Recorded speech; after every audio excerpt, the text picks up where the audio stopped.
Hey guys, I'm Tim Geddes. I'm here with Justin Rubio. Today, Apple announced its iPhone 6 line. And Justin, you got some hands-on impressions of this. I did. What do you think? So they announced two new iPhones, the iPhone 6 and the iPhone 6 Plus. Big thing about these are bigger than any of the iPhones they put out before. So one goes up at 4.7 inches. The other one that's crazy, they got a 5.5 5.5. Yeah, so they officially have an Apple phablet now. Okay, so what about the 4 inches that we're accustomed to of the iPhone? Is that still a thing? Yeah, they're still going to be around. The 5S and 5C are now $100 and free on contract. But the other ones the iPhone 6 starts at $200 and the 6 Plus will be at $300 starting price. When's it coming out? It comes out next week, September 19th. Both of them? Both of them, with pre-orders starting this Friday. Cool. So you got to actually touch it. Yes. How does it feel? So the iPhone 6, the 4.7 inch one, it actually feels good. I mean, I'm used to using a lot of Android phones, which have gotten like really big, but this still feels compact. It's got a new rounded unibody casing, so it actually feels really comfortable in the hand despite it being big. And 4.7 is good enough to be able to still reach everything with your thumb without having to get another hand or shift it around or anything like that. Yeah, you know, Apple's been known for the ergonomic designs where like your thumb can reach across the screen. This is the first time they're kind of breaking that, but they showed off that there was that like the sliding mechanic where if you double tap in. Did you get to play with that at all? I did, yeah. If you double tap the home button, what it does is it shifts the image halfway down the screen so you can reach the things on top. It's kind of a weird way to solve that problem, but it does work. But like I said, the 4.7 inch will probably be still fine for most people. Now, as far as the iPhone 6 Plus, that one, we're talking these big phones. You're not using those with one hand. Yeah, even if you do the thing? I mean, if you do that, like you'd have to really get used to using that if you're gonna do it. Otherwise, it's gonna be a two-handed phone.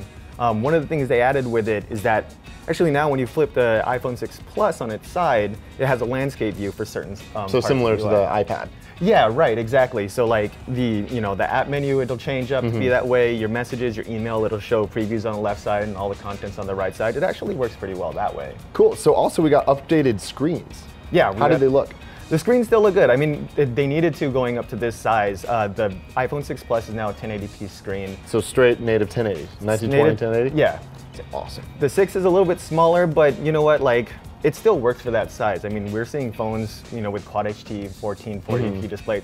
You don't really need it that high. It still looked good. The problem with the big one, so like it looks great, and it's probably pretty quick with its new A8 processor, but it's still too big. The plastic, the metal finish is really slippery. So like the whole time I was using it, I was worried that I was gonna drop it. Interesting. Yeah. How does it compare to like the Galaxy Note?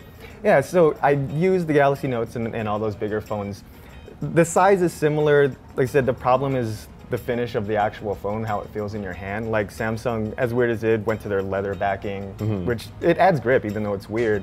And like phones like the G3, they have curved backs so it rests in your hand better. This one is completely flat on the back, so that feels odd.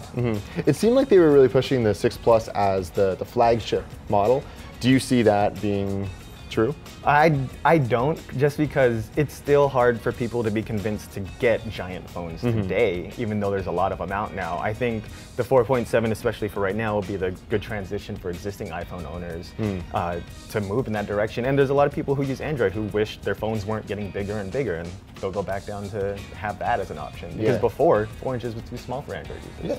So from the limited hands-on you did get with it, do you think this is a must-update device? I think the iPhone 6 is. I think it's a great phone.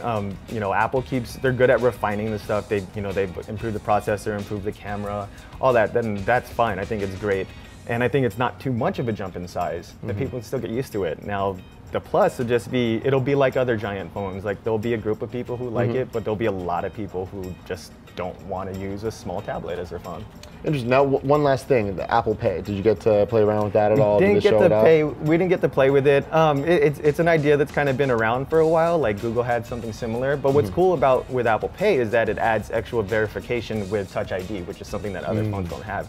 So it could be promising. It all matters how many retailers actually put it out there in enough of their stores. But it has some promise. Thank you so much, Justin.